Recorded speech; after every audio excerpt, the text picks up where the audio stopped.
पर तार्किक बहस की कोशिश करूंगा। तो 84 कोसी यात्रा पर बिछी बिसात पर सपा और वीएचपी दोनों प्रेम से अपने अपने दांव चल रहे थे। उसके बाद अदालत ने दखल दी तो प्लान की कलई खुलकर रह गई।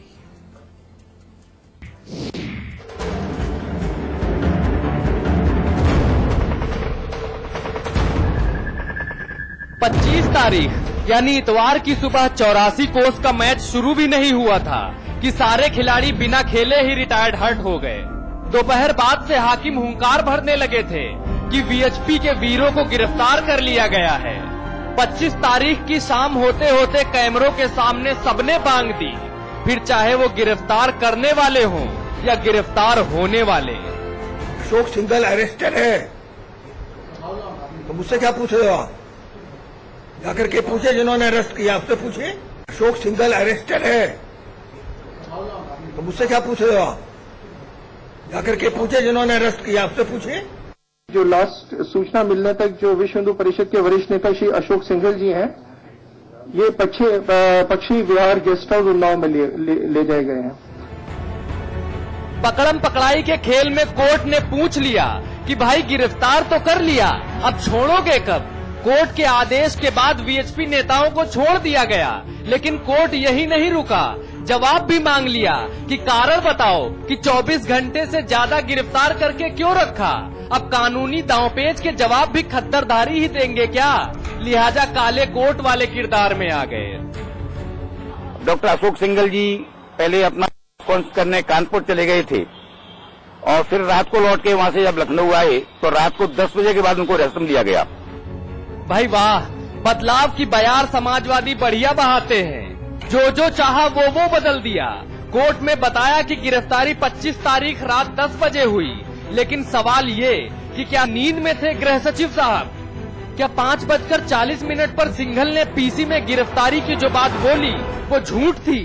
क्या रात तक आजाद थे सिंघल? आजाद थे तो परिक्रमा क्यों नहीं की? क्या सिंघल की दिलचस्पी परिक्रमा में नहीं थी? क्या सपा और वीएचपी लोगों को बेवकूफ बना रही थी? क्या विशेष गृह सचिव कमल सक्सेना झूठ बोल रहे थे?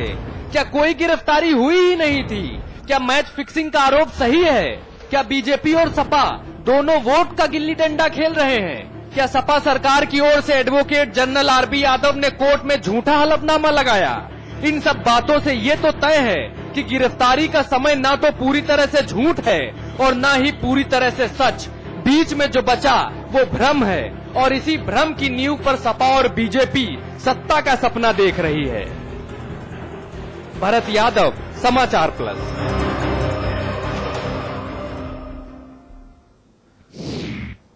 चलिए, जिस वजह से इस गिरफ्तारी पर गफलत हुई, तीनों सज्जनों ने जो अलग अलग बयान दिए, तीनों ऊंचे ऊंचे ओहदों पर बैठे लोग, वो बयान एक बार फिर सुनिए संक्षिप्त में, उसके बाद चर्चा आगे बढ़ाते हैं। सिंघल अरेस्टेड है, तो मुझसे क्या पूछ रहे हो आप? जाकर के पूछे जिन्होंने अरेस्ट किया, आपसे पूछे। जो लास्ट सूचना मिलने तक जो विश्व हिंदू परिषद के वरिष्ठ नेता श्री अशोक सिंघल जी हैं, ये पश्चिमी बिहार गेस्ट हाउस उन्नाव में ले जाए गए हैं। डॉक्टर अशोक सिंघल जी पहले अपना कॉन्स करने कानपुर चले गए थे और फिर रात को लौट के वहां से जब लखनऊ आए तो रात को 10 बजे के बाद उनको रेस्ट में लिया गया। जी अमिताभ अग्निहोत्री जी, पहले मैं आपसे गुजारिश करूंगा कि जरा इस चर्चा को हम क्यों लेकर आए। सबसे पहले समाचार पत्र पर आपने ये पॉइंट पकड़ा था कि अशोक सिंघल साहब गिरफ्तारी में हैं, कुछ लोगों ने कहा हिरासत में हैं, तो ना गिरफ्तारी हो चाहे हिरासत हो, आप प्रेस कॉन्फ्रेंस तो नहीं कर सकते। ये पॉइंट सबसे पहले आपने पकड़ा और आज गिरफ्तारी पर गफलत और बढ़ी। जरा एक दायरा खींचे, फिर चर्चा आगे बढ़ाएं। देखिए, मैं मानता हूं आज जो उत्तर प्रदेश सरकार के वकील साहब ने कहा और जो हलफनामा हुकूमत उत्तर प्रदेश ने आज हाई कोर्ट में दिया, मेरे भाई बैठे हैं, एसपी यादव जी मंत्री हैं, मैं कहूंगा इससे शर्मनाक हलफनामा मैंने नहीं देखा। झूठ का पुलिंदा, झूठ का पुलिंदा। अरे भाई, आंख कान सब खारिज कर दूं? यादव जी आपके एडीजी लॉ एंड ऑर्डर को बोलते सुना 10:50 पर, जब अशोक सिंघल की फ्लाइट वहां अमौसी पर पहुंची कि अशोक सिंघल को हिरासत में ले लिया गया है। उसके बाद कमल सक्सेना नाम का, अगर मैं सही नाम याद करूं, स्पेशल सेक्रेटरी होम, वो आए, उन्होंने कहा कि जी लिखित भी दे रहा हूं, मेरे पास लिखित भी है, वो भी दिखाऊंगा अभी, लिखित भी दे रहा हूं और मुंह जबानी भी बता रहा हूं कि अशोक सिंघल को अमौसी हवाई अड्डे पर उतरते ही गिरफ्तार कर लिया गया, चूंकि वो दिल्ली जाने के लिए राजी नहीं हुए। ठीक है, 5:30 बजे अशोक सिंघल ने उन्नाव पश्चिम बिहार में पुलिस की देखरेख में, पुलिस की आवभगत में, क्योंकि ठंडा और कोको कोला वगैरह जो है वो पुलिस के दरोगा वगैरह ही ला रहे थे पत्रकारों के लिए, वहां ये काम पुलिस ही कर रही थी, पेस्ट्री और वो बिस्कुट और काजू वगैरह। तो ये उनके पुलिस वालों की मेजबानी में अशोक जी ने भव्य प्रेस कॉन्फ्रेंस की 35 मिनट। अब मैं बताऊं कि ये क्यों ऐसा हुआ, आज ये ऐसा हलफनामा क्यों दायर हुआ? एक कारण, सिर्फ एक कारण, लेकिन उसमें आपने और फजीहत करा ली मंत्री जी। कारण सिर्फ ये है समाचार प्लस। हमने ये सवाल उठाया, आपके 2 मंत्रियों से मैंने कहा कि बताइए ये कैसे हो गया, कानून इजाजत नहीं देता, उन्होंने कहा जांच कराएंगे, ये खुद बैठे थे। अब आप तो थे उस दिन बहस में। हाँ। जयशंकर पांडे ने कहा और पवन पांडे ने कहा, दोनों ने कहा जांच कराएंगे मुख्यमंत्री। अब जब जांच हुई इंटरनल तो समझ आया कि भाई ये तो बहुत गड़बड़ हो गया, इसमें तो फंस जाएंगे, जो आदमी गिरफ्तार है वो प्रेस कॉन्फ्रेंस कैसे कर रहा है? तो आपके पुलिस के अधिकारियों ने और आपके जो वकील है सरकारी, उनके पास बुद्धि का इतना अकाल है यादव जी कि उन्होंने आपको बता दिया कि इनकी गिरफ्तारी हलफनामा में 10:40 में दिखा देते हैं। मतलब कुछ सीमा होती है ना कि धूल झोंकने की।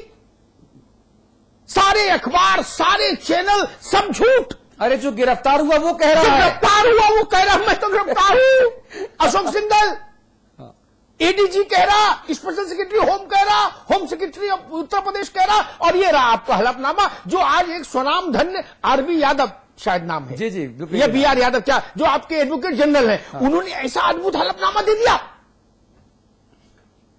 ऐसा पुलिंदा मैंने नहीं देखा। ये हास्यास्पद स्थिति हो गई आज सरकार के लिए। और मैं एक बात कह देता हूं, अगर कल कोई अदालत चला गया ना सारे टेप लेके, तो मंत्री जी रास्ता नहीं मिलेगा कहीं भागने का। और हमारे जो विश्वास सूत्र मंत्री जी हैं वो बता रहे हैं, हो सकता है कल तक दायर हो जाए याचिका। कल जन्माष्टमी है तो कल वो जन्म करेंगे भगवान कृष्ण का, और परसों हाई कोर्ट जाएगा पूरा मामला। और समाचार प्लस से भी उन लोगों ने वो टेप मांगे हैं, क्योंकि समाचार प्लस ने सबसे विस्तृत कवरेज दिखाई थी इस पूरे मुद्दे पर। यादव जी, ये फर्जीवाड़ा क्यों भाई? जी देखिए, ऐसा है कि प्रशासन के सामने तमाम मतलब बातें रहती, समस्याएं रहती हैं। हमारा सरकार का केवल ये मकसद था कि जो विश्व हिंदू परिषद के लोग अयोध्या परिक्रमा के नाम पर जो परंपरा है उसको तोड़कर 14 कोसी परिक्रमा करना चाह रहे थे। यादव जी, अब तो ये विषय नहीं है, आज परिक्रमा विषय नहीं है, आज तो विषय बदल दिया। आज तो सिर्फ इतनी बात है कि अशोक सिंघल सुबह 11 बजे से पहले गिरफ्तार हुए, आपकी सरकार ने कागजों में रात 10:40 क्यों दिखाया, ये झूठ क्यों हुआ, ये गलत बयानी क्यों, ये मुद्दा है। परिक्रमा तो छोड़ दीजिए, अब तो वो विषय गया।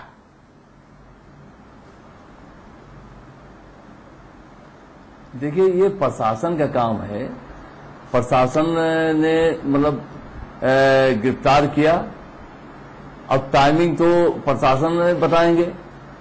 अरे भाई, अगर प्रशासन के, पुलिस के 3 बड़े अधिकारियों के कहने में कंफ्यूजन अगर है, तो शासन का काम क्या उन अधिकारियों के खिलाफ कार्रवाई करना नहीं है?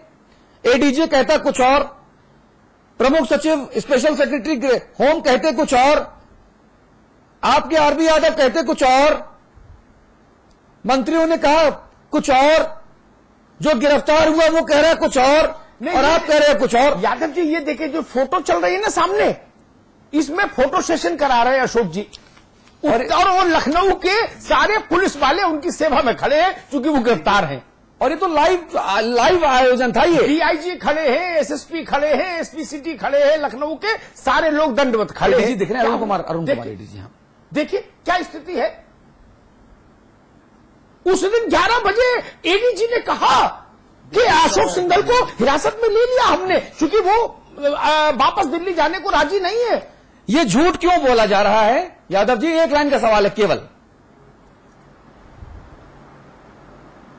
देखिए ऐसा है, जब जो चीज कोर्ट में चला गया, माननीय उच्च न्यायालय में जब ये हलफनामा दिया गया, तो अब सब जुडिस हो गया, उस पर हम क्या कमेंट करें? यादव जी, जब दिन को दिन कहने का साहस तो कर लीजिए भैया, आप तो यादव हैं, आपके खिलाफ कार्रवाई नहीं होगी और से भी आप क्यों चिंता करते हैं? राजाराम पांडे हो तो चिंता करें कि वो गाल की तारीफ करें तो मंत्री पद खो दें, और मुलायम सिंह जी के गृह जनपद में एक यादव जी वो चूजा मांगे, चूजा, तो उनके खिलाफ कोई कार्रवाई ना हो। तो आप क्यों डरते हैं? आप तो यादव हैं, आप मत रहिए, बोलिए बिंदास। डीपी यादव भी तो यादव हैं, उनको टिकट नहीं दिया गया। आप देखिए यादव जी, वो डीपी यादव की कहानी किसी दिन फिर हम लोग डिस्कस करेंगे। तो डीपी यादव क्यों नहीं लिए गए वो हम बताएंगे। धर्मेंद्र यादव का तर्क नहीं है मंत्री जी के पास। विजय बहादुर पाठक साहब, मंत्री जी के पास या तो तर्क नहीं है या वो जानते हैं लेकिन चैनल पर मानने को तैयार नहीं है, क्योंकि जुबान खोलेंगे तो नंगा सच सामने आ जाएगा। ये डर है पाठक जी। देखिए, अमिताभ जी ने अभी ये बात कह दी, वरना मैं ये कहने वाला था कि आपको सबसे पहले बधाई। पत्रकारिता के जो मानदंड हैं उसमें खबरों की जहां तक है, उन खबरों के लिए हम सबसे पहले समाचार प्रेस की तारीफ करेंगे। उस पूरे इवेंट में जो खबर थी और जिस तरह आपने डिस्कस किया, जिस काम के लिए आप चैनल पर अपना डिबेट का प्रोग्राम लेके आते हैं, आपने उस डिबेट को किया। 10:10 पर एयरपोर्ट पर अशोक सिंघल की फ्लाइट आई। जब सरकार के अधिकारियों ने उन्हें गिरफ्तार किया, वहां फोटो सेशन कराया, फिर नवाबगंज पंछी विहार ले गए। जब आपने ये विषय सारे उठाए तो सरकार निरुत्तर थी, और उस निरुत्तर में झूठ फरेब के सहारे कितने दिन चलेगा काम। आज जो एफिडेविट दिया गया उसमें भी जो तथ्य हैं वो पूरी तौर पर झूठ पर आधारित है। आपने जो प्रोग्राम बनाते समय जिस भी प्रोग्राम, वो यादव जी हैं जिन्होंने बनाया, उनका मुझे नाम थोड़ा स्मृत, भरत यादव स्मृत कर गया है। भरत जी ने कहा ना कि भ्रम के आधार पर तो हम पहले भी डिस्कशन कर चुके हैं, और कई बार अमिताभ जी ने उसको बात को थोड़ा सा कहा तो मैंने संशोधन कर लिया। पाठक जी गजब आदमी है, गजब आदमी है। पूरी भरत यादव हमारे जो सहयोगी हैं वो गदगद हो गए होंगे इस वक्त। मैंने ऐसी पूरी की पूरी सरकार भ्रमित है, और उस भ्रम के नाते ही आम जनता, आम जनमानस सरकार की इस कार्रवाई से परेशान हुआ। यात्रा को लेकर के सरकार केवल राजनीति करना चाहती थी। अगर वो परिक्रमा होने देती, कहीं कुछ नहीं होता। इन 5-7 दिनों से उत्तर प्रदेश में बाढ़ है। अभी आपने जब खबरें आप पढ़ रहे थे तो आपने बाढ़ का जिक्र किया। उत्तर प्रदेश में स्वास्थ्य के महकमे को लेकर उत्तर प्रदेश के 2 मंत्री आपस में झगड़ रहे हैं, और हमको बहस इन मुद्दों पर सरकार के झूठ और फरेब पर करनी पड़ रही है। क्योंकि 22 करोड़ जनता का प्रतिनिधि जवाब करते हैं तो जन सरोकार से जुड़े विषयों को उठाते हैं, लेकिन विषय आएगा तो ये उठेगा। कहीं न कहीं उन 4-5 दिनों में सरकार का ये खेल था, और सरकार लगातार कम्युनल एजेंडे पर काम कर रही है। अब जो प्रश्न आप पूछ रहे हैं उस प्रश्न का उत्तर आदरणीय मंत्री जी के पास नहीं है। सरकार गई है, वो अधिकारी नहीं गए। सरकार का हलफनामा है, सरकार का पक्ष है। ये हलफनामा हुकूमत उत्तर प्रदेश का है, ये किसी बाबू का हलफनामा थोड़ी ना है। उस हुकूमत में के ये पार्ट है ना, दरोगा का हलफनामा है ये। इस हलफनामे पर कोई अमौसी एयरपोर्ट के दरोगा का दस्तखत नहीं है, न नवाबगंज के एसओ का दस्तखत है उन्नाव के। हाँ यादव जी कुछ कह रहे हैं। ये उत्तर प्रदेश सरकार का हलफनामा है मंत्री जी। देखिए ऐसा है, नहीं सुनिए एक मिनट माननीय अग्निहोत्री जी, कि जैसा इन्होंने बताया कि सपा राजनीति कर रही है, आखिर आज जो है पूरे ये शास्त्रों में है कि सावन भादों में जो है यादव जी, महात्मा यादव जी मैं आपसे हाथ जोड़ के निवेदन करता हूं, आप हमारे बड़े भाई हैं, मुझे बड़े प्रिय हैं। भाई साहब इसी मुद्दे पर है। यादव जी अच्छा एक सेकंड जी नहीं, 1 मिनट बात तो हमको कर दीजिए। उत्तराखंड में देखिए, उत्तराखंड में ना त्रासदी आई, लाखों लोग बेघर हो गए। वहां पर एक परिक्रमा नहीं करते, वहां कम से कम जाकर हवन करना चाहिए, वहां पूजा पाठ करना चाहिए साधु महात्माओं को।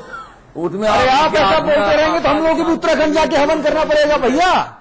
या जो है गंगा जी को चर्चा मनाने इसी के विषय लिए पर रखिए। ये लोग पाप ये लोग कर रहे हैं और बाढ़ जनता झेल रही है। पाप ये कर रहे हैं, राजनीति कर रहे हैं और जनता झेल रही है। भाई साहब, आपके मंत्री जी, आपके विचारों की बाढ़ में कहीं हम सब न बह जाएं। करने जा रहे हो। नहीं, पाप और पुण्य का फैसला सरकार करती है क्या? आप उत्तर प्रदेश सरकार